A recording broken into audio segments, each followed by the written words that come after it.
লক্ষ্মীটি নেমে এসো। দেখি।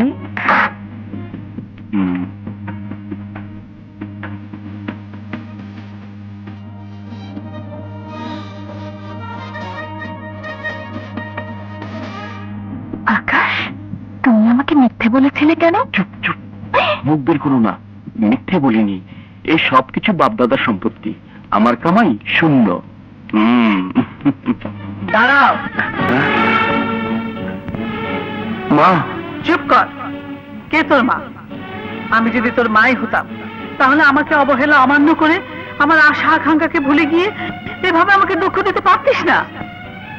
মা, আমার ভুল হয়ে গেছে, যা শাস্তি হয় তুমি আমাকে দাও।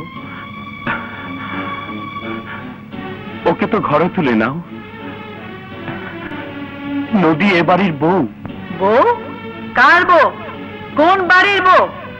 চৌধুরী বাড়িতে কোনো বউ এভাবে প্রবেশ করেনি, এই মেয়েও প্রবেশ করতে পারবে না, কিছুতেই না। এ কথা তুমি বলছো মা? হ্যাঁ হ্যাঁ, এই কথা তোর মা বলছে। আমার সিদ্ধান্তে আমি কতটা অটল সেটা তুই এক্ষুনি দেখতে পাবি। ম্যানেজার,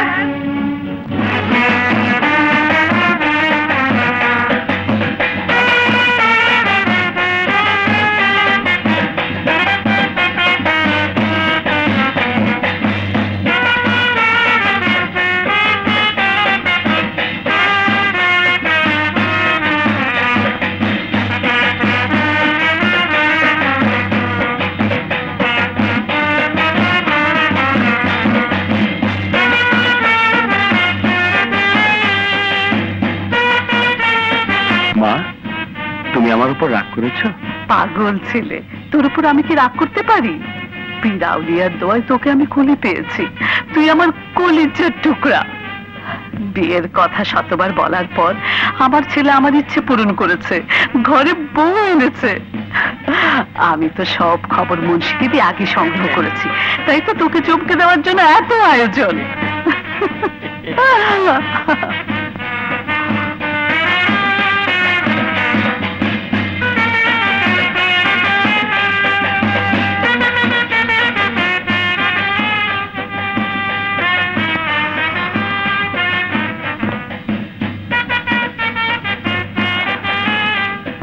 পূর্ণিমার জ্যোৎস্নায় আমার মন, এই মহল আজ ভরে উঠেছে। মন চাইছে দুনিয়ার সব ধন দৌলত দিয়ে তোমাকে সাজিয়ে দিই।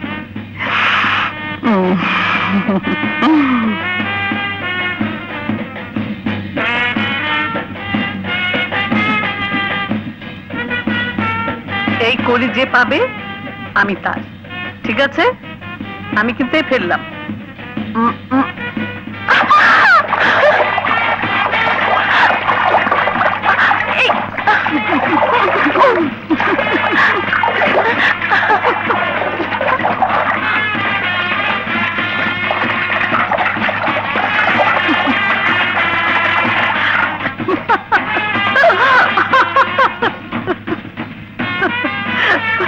কি বোকা, আমি কিন্তু ফেলি নাই।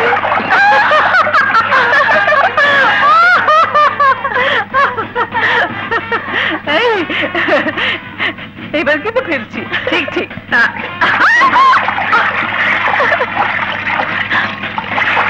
পেয়েছি। এই যে উনি এসে গেছেন।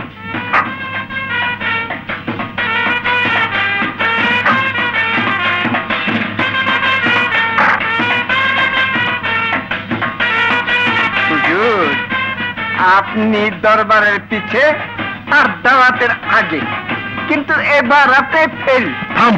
ছোট সাহেব বিয়ে করে বউ নিয়ে এসেছে, তাই অন্দরে আনন্দ ফুর্তি হচ্ছে। 3 বার পেয়েছি। মা আমার, মা আমার, মা আমার। আমি শুধু তোমার মা। মা, তুমি নদীর? হ্যাঁ, আরে বোকা, মা তো দুজনেরই। আজকে ফুটছে আপনাকে ফুলের মালা।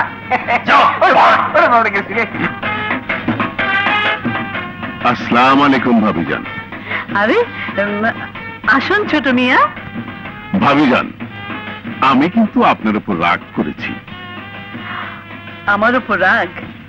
আমার উপর বিষয় সম্পত্তি দেখাশোনার ভার দিয়ে ব্যস্ত রেখে আমার একমাত্র ভাতিজার বিয়ে এইভাবে চুপচাপ সেরে ফেললেন? আসলে আমি যে সৎ দেবত তা প্রমাণ করিয়ে দিলেন। ছোট মিয়া, এমন কথা বলে লজ্জা দেবেন না। শুভ কাজটা আকাশ হঠাৎ করে সেরে ফেলেছে। বৌমা, তোমার চাচা শ্বশুর, সালাম করো মা। বেঁচে থাকো মা, বেঁচে থাকো। নদী, আমার চাচাতো ভাই দিদার। আসসালামু আলাইকুম ভাবি।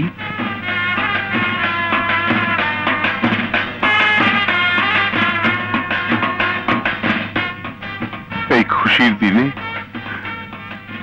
ভাইজান যদি বেঁচে থাকতো তাহলে ধুমধামের সাথে বউ হাতের আয়োজন করতো। থাকো সব কথা। এখন সবকিছু আপনাকেই করতে হবে, তবে একটু ভিন্নভাবে। আমাদের কোনো মেহমানকে দাওয়াত করবেন না। আমার এলাকার সকল গরিব দুঃখী মানুষ একবেলা পেট পুরে খাবে আর আমাদের জন্য দোয়া করবে।